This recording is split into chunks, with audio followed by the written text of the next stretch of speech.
pansin. Ang gusto mo'y pagkadasal, wala kang time sa...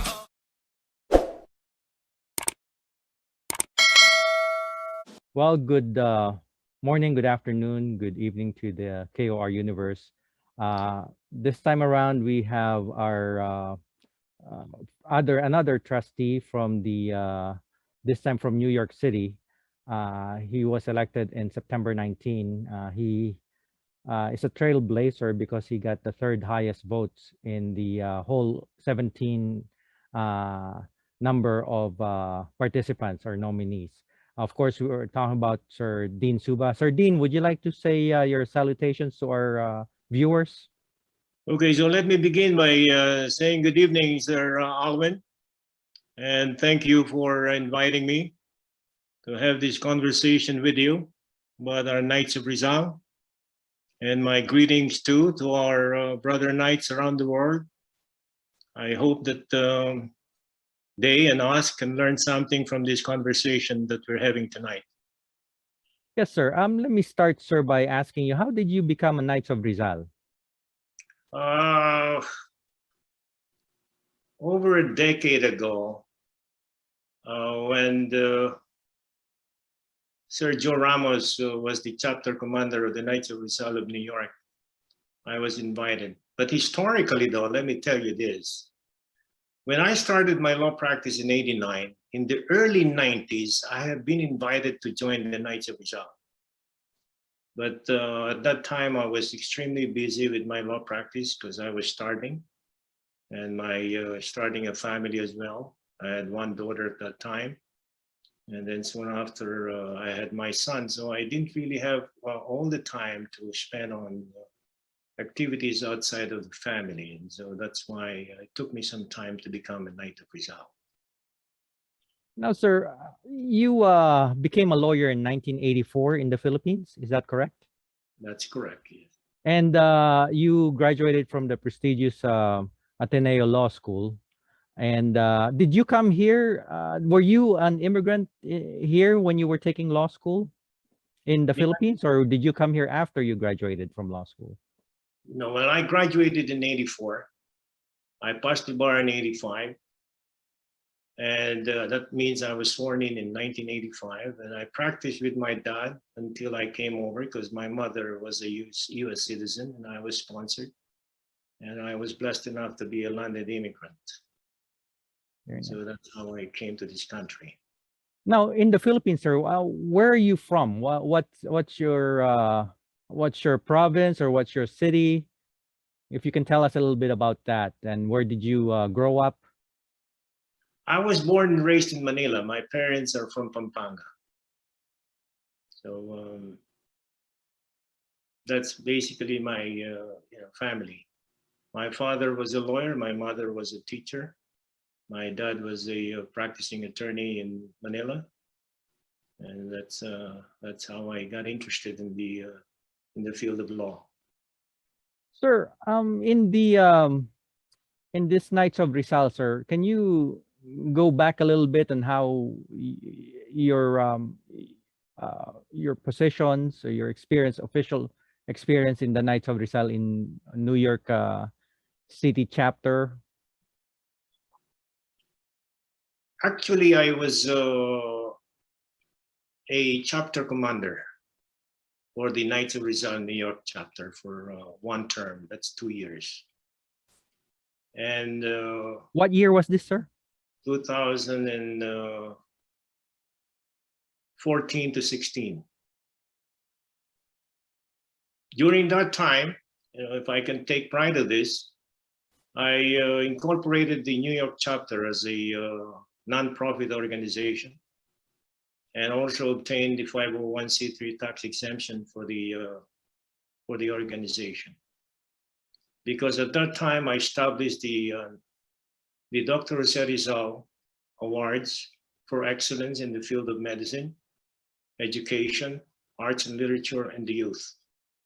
And so I felt then that I needed to come up with a 501c3 exemption in order for us to do some fundraising, which, by the way, we became successful for those 2 years that I was chapter commander.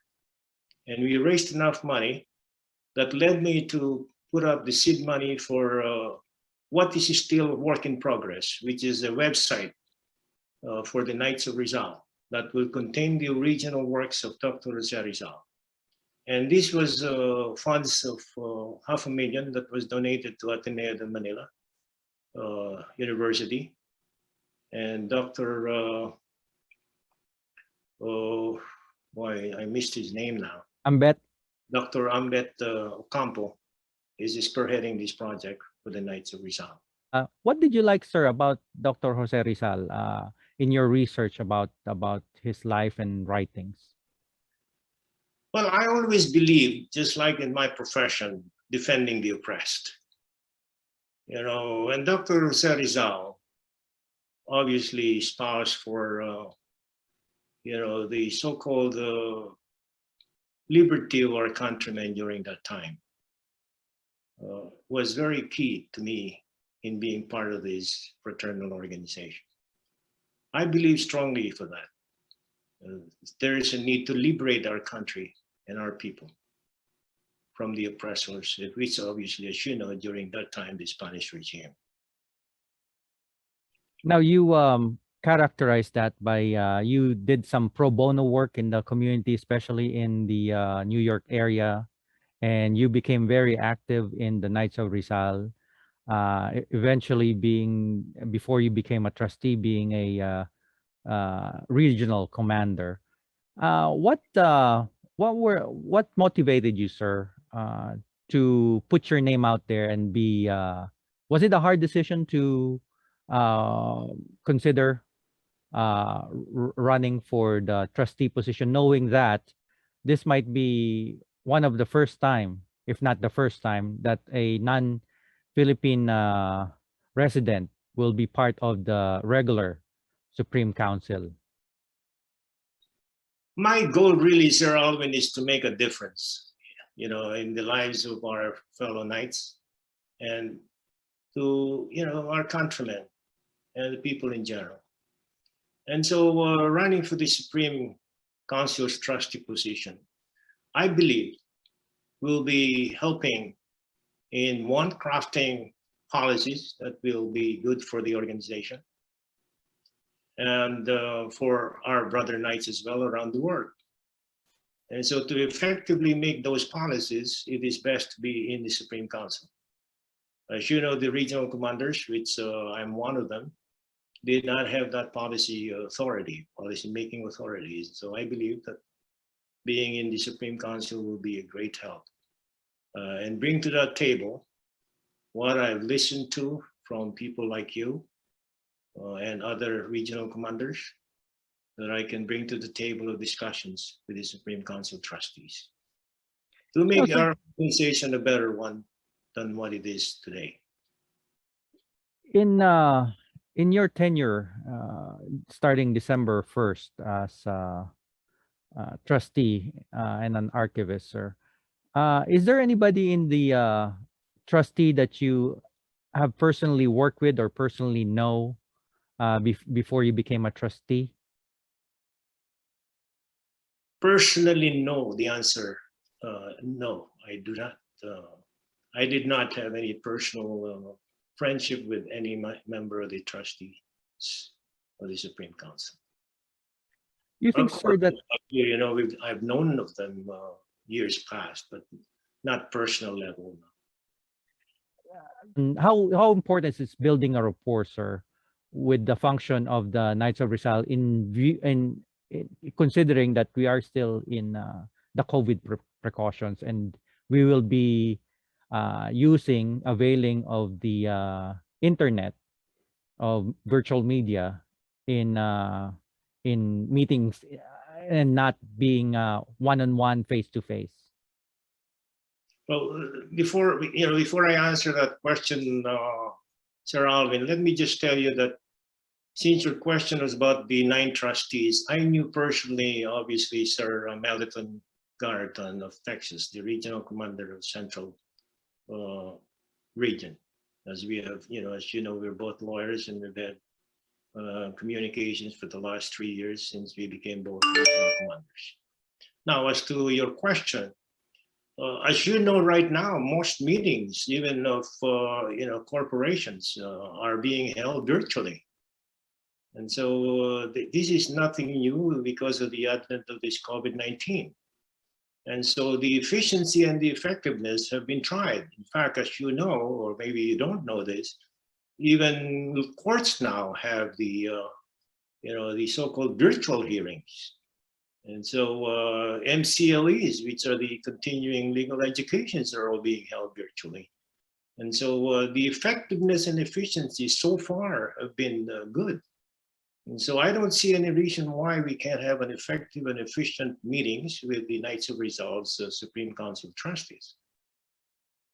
But I don't intend to be absent in meetings. It's just that because of the quarantine restrictions in the Philippines that concern me personally, that that's keeping me from traveling to the Philippines. If that quarantine is off, I do intend to visit and attend meetings as many times as I can. Now, I was trying to focus the question, sir, on rapport building. Obviously, there are 8 other people in the aside from Sir Meleton Garaton and yourself, who are now, if I can say, forced to gel together. People from different walks of life, not necessarily lawyers. I think there's a pharmacist there, there's politicians there, there's a historian there, there's a public official there. How do you think, is it important to, in organizations, especially to be effective, not only be able to communicate, but also to have a rapport, a sense of easiness with working together that might be hindered by this artificial electronic meetings? What are your thoughts on that, sir? Well, let me just say this. I have had good reports with the members of the Supreme Council. We've had a number of discussions prior to the swearing in on December 1st. And so the issue of rapport is never an issue amongst us. We have a good relationship. It's a very good, harmonious relationship. And we've had exchange of ideas even through our chat room. We have talked about the, some of the plans for the Supreme Council. And so the report, despite the fact that we have not known each other for a long time, but we have seen each other during the 2019 International Assembly in Antipolo. At that time, some of them were there. And so I don't think we will have any problem in so far as report is concerned. These are good men with good intentions, and I personally believe that we will be able to work well with each other. I'm pretty sure, sir, especially with the ultimate goal of Rizalism, bringing people together and making our organization stronger. So, sir, with this virtual meeting, sir, how do you look forward to having a virtual meeting? Especially, I think you will have your first inter-Supreme Council meeting on the first week of November. How do you look forward to it? What's your thought about that? I have some ideas that I'd like to bring up to the meeting and bring out to the meeting for discussions. Obviously, this is a 2-year term, and so we will achieve things one step at a time, if I can say that. And so certainly I'm looking forward to it because I know that everyone else has fresh ideas on how to improve our organization. And so I will listen and I will share my points of view and we'll take it from there. In your website, in the election website of the KOR, one of your focus, I think you mentioned on your video, is to have, and maybe a lot of Knights of Rizal are kind of excited about this one particular item that you mentioned about the Knights of Rizal being a part of the being vested in the Philippine government as with RA 646. You were mentioned about availing of funding. Could you, if you could please expound on that? My idea of seeking funding from the Philippine government was based solely on the fact that we are a creation of Republic Act. As you know, the Knights of Rizal was established by Republic Act 646, signed by President Quirino on June 14, 1951. My sense is that we should be able to speak to, probably have an audience with the Speaker of the House after the elections in May, and discuss, what can be done in order to do the funding of the Knights of Rizal. The point I'm trying to raise here is that if we can get funding from the Philippine government, and that's maybe a big if, then we will be able to sustain some of our projects, and even projects that would entail a lot of expenses. And so my thinking was, and still is, even prior maybe to May elections, because we still do have time, we still have 5 months, we have December until May, probably seek an audience. So hopefully when I get to visit the Philippines, I'll seek that appointment if we can, and explore the possibility of having funding from the Philippine government. Whether that's going to come into fruition or not remains to be seen. But certainly, my point is, if it's a Republic Act established by Philippine Congress, there's nothing wrong with us seeking funding. It depends on how they will look at it, and whether there is a need for a new legislation to supplement it or not. I leave it up to the discussions that we will have with the proper, hierarchy of Congress. We'll see what happens. You are known to be in close association with Senator Manny Pacquiao, who has a lot of resources, and I don't think he is a knight. He is a knight. He is a knight? Do you think, sir, that outside public using of public funds, we can, because of our prestige as an organization and our access, and which gives us access to such personalities who have resources, endowments could be part of funding big projects in the Knights of Rizal, like for instance the building. I know that that has been because of the pandemic, that has been shelved for a little bit, but there are movement towards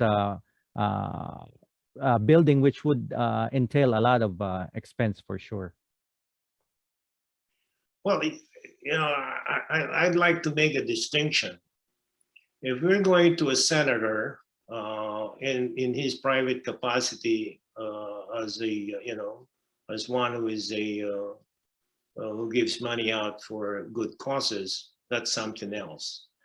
But as a sitting senator looking to get funding from the Philippine government is another thing.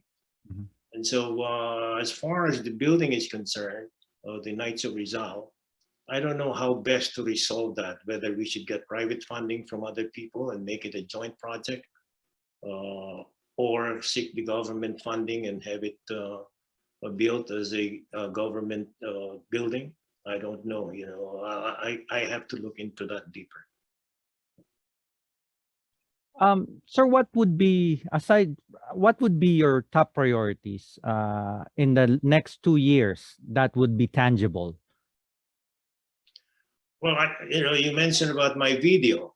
Well, one tangible project is to have the global directory, which I mentioned in my video, and I think this is doable. My plan is to have a global directory of all the members of the Knights of Rizal, where we can key into the headquarters website and be able to access information of our brother Knights from all over the world. You know, if you want to know if we have a Knight of Rizal from London, which we know we do, and you want to know who they are, then we would be able to access that through the headquarters website. And I do intend to work on that as a project. And in addition to that, I'd like to have a book-bound directory, a physical directory, you know, printed directory, if I can describe it further. And that directory, which I would personally fund myself out of my own funds, we can sell the directory to the chapters or to individual members, and the proceeds of which will be going to the Knights of Rizal. That's one tangible project that is doable. You know, I will have to explore who, you know, the experts in the tech field who can help us and assist us in doing that or achieving that project. Very nice. Okay. So, sir, at this point, I would like to thank you for allowing me to pick your brains a little bit and know your have a glimpse of what the future of the Knights of Rizal is with you being a trustee. I do have one last question, sir. If the, the virtual election, sir, do you think that this was going to be a uh, a part of the Knights of Rizal elections from here on end, meaning even the chapters could avail of it if they can in different ways, in different capacities. And do you think that this would need some sort of tweaking, if I could say so, of the bylaws? My personal opinion is that we should have this virtual election because it does not only serve those from overseas like us, but also our brother Knights from the provinces.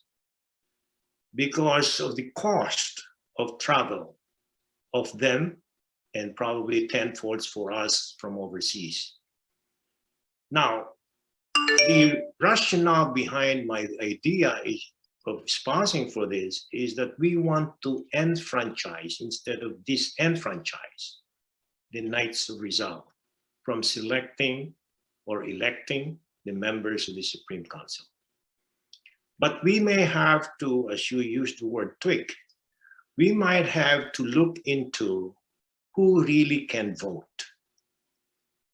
Because there are many members, and I'm sure you're aware of this, you know, your chapters in Ohio, that there are members who are inactive.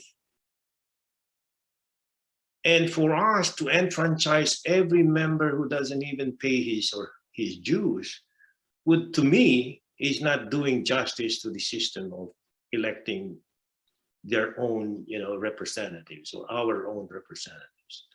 And so to tweak the bylaws to, you know, to qualify those who can vote, I would very much, you know, support that. And obviously, you know, a virtual election, as we have had one, and we knew the results almost instantaneously, by the way. It was effective, efficient, transparent, honest, fair, and the results speak for themselves.